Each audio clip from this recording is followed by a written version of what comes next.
नमस्कार। आज हम बात करेंगे लोक जनशक्ति पार्टी रामविलास के नेता चिराग पासवान की। चिराग पासवान उनकी पार्टी एनडीए का घटक भी है और वो एनडीए कोटे से केंद्र सरकार में मंत्री भी हैं। लेकिन बिहार चुनाव नज़दीक हैं और वे बिहार चुनाव में सक्रिय होते हुए दिखाई दे रहे हैं। इतना ही नहीं, वे ये कह रहे हैं कि वो केंद्र से हटकर अब बिहार की राजनीति करना चाहते हैं, क्योंकि बिहार को वो एक विकसित राज्य बनाना चाहते हैं। इसलिए उनका मन अब केंद्र की राजनीति में नहीं है, बिहार की राजनीति में है। क्या ऐसा वाकई है? क्या पासवान के बिहार की राजनीति में सक्रिय होने से क्या बिहार विकसित राज्य बन सकता है? बहरहाल ये एक अलग विषय है, लेकिन यहाँ पर प्रश्न ये उठता है कि आखिर केंद्र की राजनीति से उनका मोहभंग क्यों हो रहा है और वो बिहार बिहार की बात बार बार क्यों कह रहे हैं। देखिए, वैसे तो चिराग पासवान के मन में क्या है ये तो बात वही जाने, लेकिन जो विश्लेषण हमारा है वो ये कहता है कि चिराग पासवान की महत्वाकांक्षाएं बढ़ रही हैं। किसी की महत्वाकांक्षा बढ़ना कोई खराब बात नहीं है। हर व्यक्ति की महत्वाकांक्षा होती है, करियर में अच्छा बनने की होती है, आगे बढ़ने की होती है। इसी प्रकार कोई पॉलिटिशियन है तो उसकी भी महत्वाकांक्षा होती है कि वो आगे बढ़े और शीर्ष राजनीति के पद पर पहुंचे, मुख्यमंत्री बने।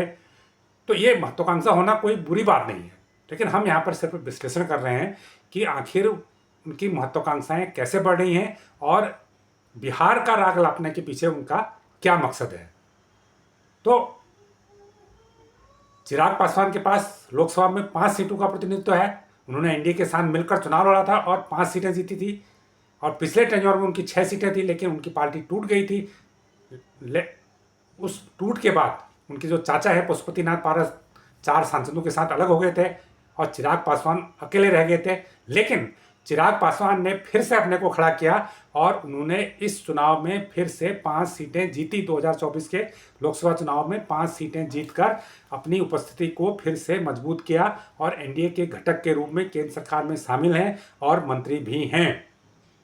अब बिहार का चुनाव नज़दीक है और बिहार में स्थिति, सभी दलों की स्थिति टाइट है इस सेंस में कि आरजेडी मजबूत स्थिति में है। पिछले 2 चुनाव में वो सबसे बड़ी पार्टी के रूप में सीटें उसने लाई थी।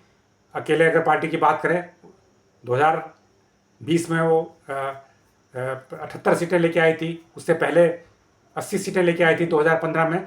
तो सबसे बड़ी पार्टी के रूप में उभर कर आरजेडी पिछले 2 चुनाव में आई है और अभी भी ज़मीनी लेवल पे पार्टी मजबूत है।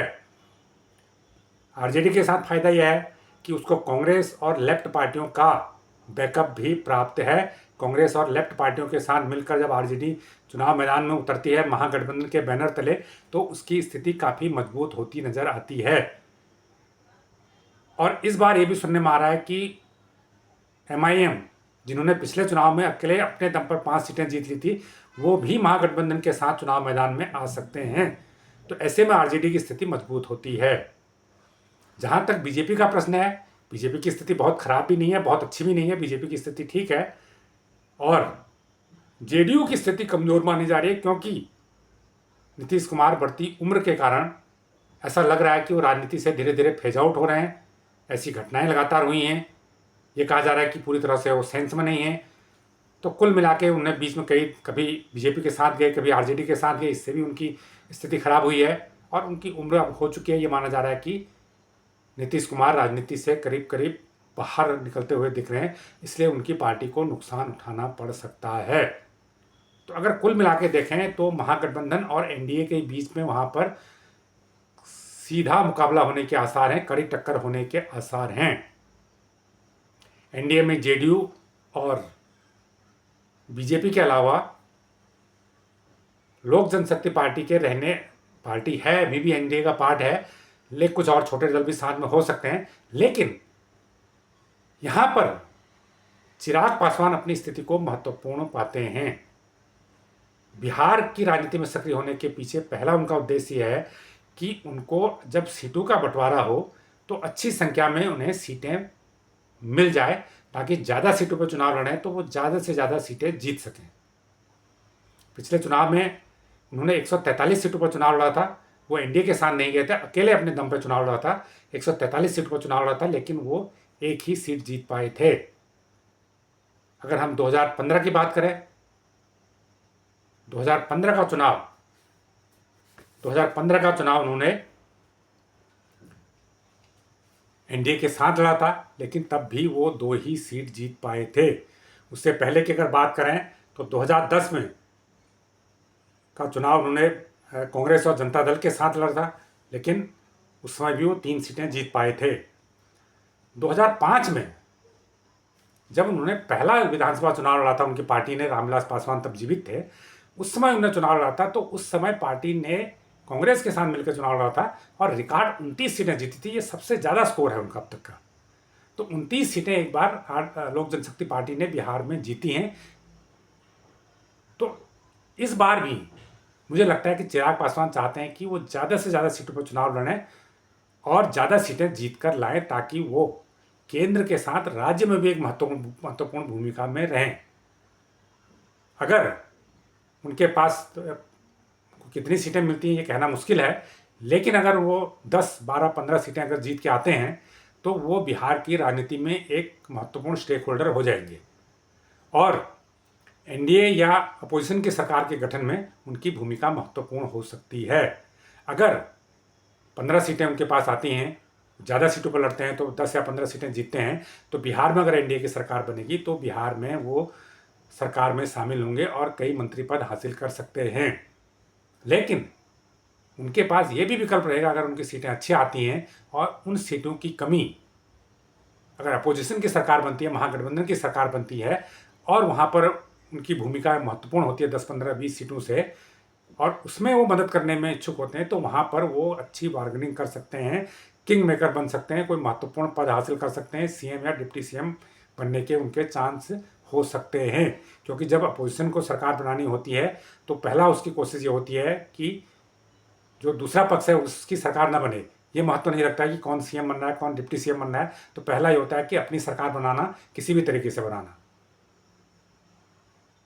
तो ऐसी स्थिति में चिराग पासवान की जो रणनीति स्पष्ट नजर आ रही है, वो बिहार में किंग मेकर बनना चाहते हैं और उसके पहले चरण में वो बीजेपी पर दबाव बना के ज़्यादा से ज़्यादा सीटें हासिल करना चाहते हैं। इसलिए वो बिहार की राजनीति में सक्रिय होने की बात कह रहे हैं। लोक जनशक्ति पार्टी रामविलास का 5-7% वोट है बिहार में और वो वोट को चिराग पासवान ने कायम रखा है। रामविलास पासवान जब तक जीवित थे तब भी उनका यही वोट परसेंट था, लेकिन आमतौर पर जब बड़े लीडर की डेथ हो जाती है, उनका निधन हो जाता है, तो ये वोट जब उनकी अगली पीढ़ी को ट्रांसफ़र होता है तो कई बार इसमें नहीं भी होता है, लेकिन चिराग पासवान उस वोट को हासिल करने में सफल रहे हैं। जबकि उनके भाई पशुपति नाथ पारस ने अलग पार्टी बनाई थी, वो उस वोट में सेंध नहीं लगा पाए। पासवान के भाई उस वोट में, परंपरागत वोट में सेंध नहीं लगा पाए।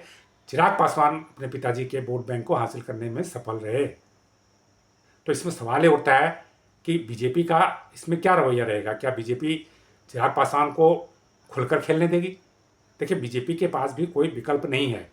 ये नहीं भूलना चाहिए कि केंद्र में बीजेपी की अल्पमत सरकार है और लोक जनशक्ति पार्टी की 5 सीटें भी महत्वपूर्ण हैं बीजेपी के लिए। ऐसे में बीजेपी के लिए सोच समझ के कदम रखना होगा और चिराग पासवान को साथ के चलने में ही उसके पास एकमात्र विकल्प है। क्योंकि अगर चिराग पासवान केंद्र से समर्थन वापस लेते हैं, उनकी खटपट होती है, तो इसका एक नेगेटिव मैसेज जाएगा। जो दूसरे घटक दल हैं बीजेपी के, वो भी इस तरह से अपना रवैया बदल सकते हैं। ऐसे में बीजेपी के लिए ये बड़ा फूंक फूंक कर कदम रखने वाला मौका है।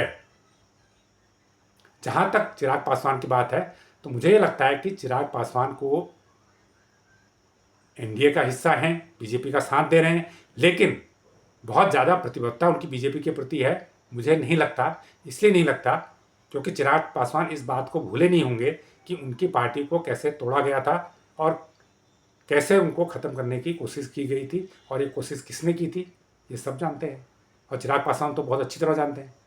तो बीजेपी के साथ हैं, वो अपने फायदे के लिए हैं, लेकिन कोई प्रतिबद्धता उनकी बीजेपी के साथ नहीं है।